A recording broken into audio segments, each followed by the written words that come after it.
இஸ்ரவேலின் மேய்ப்பரே, யோசேப்பை ஆட்டு மந்தையைப் போல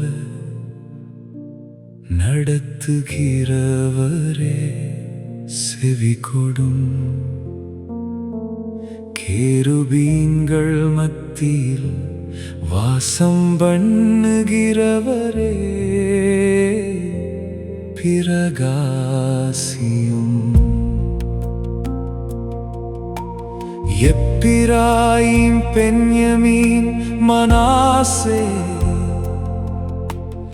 என்பவர்களுக்கு முன்பாக நீர் உமது வல்லமையை எழுப்பி எங்களை இரட்சிக்க வந்தருளும். தேவனே, எங்களை திருப்பிக் கொண்டு வாரும். உமது முகத்தை பிரகாசிக்க பண்ணும். அப்பொழுது இரட்சிக்கப்படுவோம். சேனைகளின் தேவனாகிய கர்த்தாவே, உமது ஜனத்தின் விண்ணப்பத்துக்கு விரோதமாய் நீர் எதுவரைக்கும் கோபம் கொள்வீர்? கண்ணீராகிய அப்பத்தை அவர்களுக்கு போஜனமாகவும், மிகுதியான கண்ணீரையே அவர்களுக்கு பானமாகவும் கொடுத்தீர். எங்கள் அயலாருக்கு எங்களை வழக்காக வைக்கிறீர்.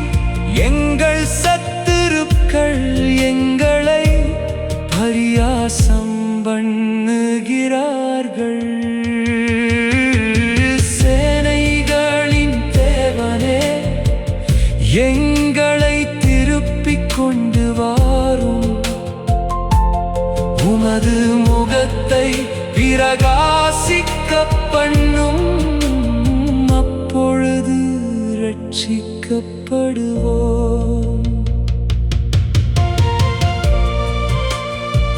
நீர் எகிப்திலிருந்து ஒரு திராட்சைக் கொடியை கொண்டு வந்து ஜாதிகளை துரத்திவிட்டு அதை நாட்டினீர்.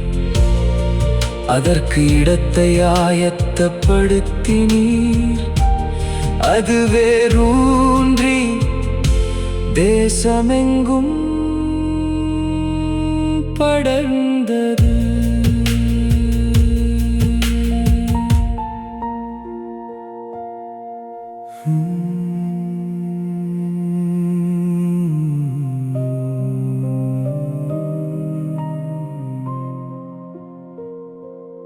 அதின் நிழலால் மலைகளும்,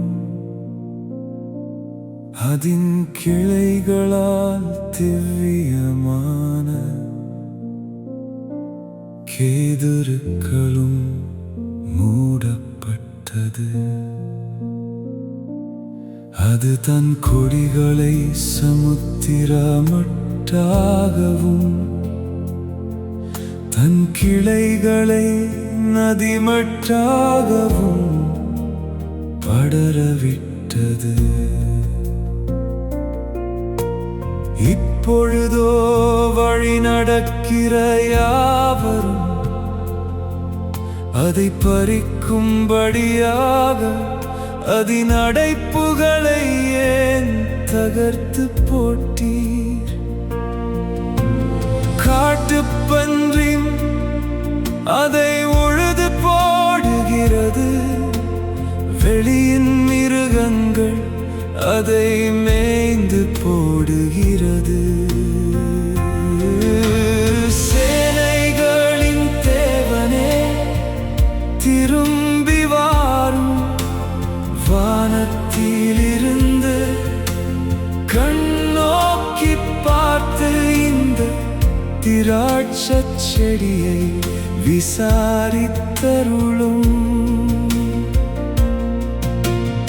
உம்முடைய வலதுகரம் நாட்டின கொடியையும் உமக்கு நீர் திடப்படுத்தின கிளையையும் கடாட்சித்தருளும். அது அக்கினியால் சுடப்பட்டும் வெட்டுண்டும் போயிற்று. உம்முடைய முகத்தின் பயமுறுத்தலால் அழிந்து போகிறார்கள். உமது கரம் உமது வலது பாரிசத்து புருஷன் மீதிலும் உமக்கு நீர் திடப்படுத்தின மனுஷகுமாரன் மீதிலும் இருப்பதாக. அப்பொழுது உம்மை விட்டு பின்வாங்க மாட்டோம். எங்களை உயிர்ப்பியும். அப்பொழுது உமது நாமத்தை தொழுது கொள்ளுவோம். சேனைகளின் தேவனாகிய கர்த்தாவே, எங்களை திருப்பிக் கொண்டு வாரும். உமது முகத்தை பிரகாசிக்க பண்ணும். அப்பொழுது ரட்சிக்கப்படுவோம்.